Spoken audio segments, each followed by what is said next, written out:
Hindi ako sang-ayon sa gusto mo. Kailangan makatapos ng pag-aaral si Pedring. Doray, mag-isip ka nga.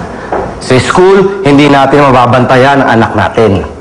Paano kung may makadiskubre na kapangyarihan niya, Aber? Yan na ba yung naalala mo? Magsalita ka no? Ano yun lang? Inaalala ko rin ang kapakanan ng anak natin. Kapakanan niya o kapakanan mo? Ano?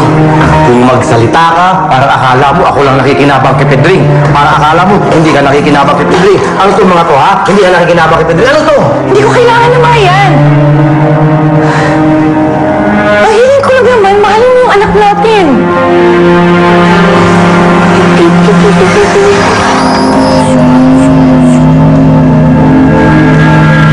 Salamat po.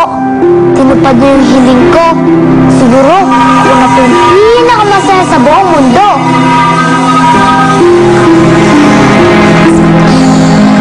Ano problema mo, Doray, ha? Anong problema mo? Natupad na nga yung hiling mo, eh. Minahal ko na si Pedring. Ano pa gusto mo? Dahil nagagamit mo siya. Magmamahal ba yun? Kung mahal mo ang anak natin, dapat hindi mo siya gamitin yung kapangyarihan niya. Nasasaktan siya eh. Hindi ko siya pinipilit, Doray. Hindi. Hindi ko hayaang saktan mo anak natin. Hindi ko na sinasaktan ang anak natin. Nasasaktan mo siya dahil sa ginagawa mo.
Papa? Hindi, anak.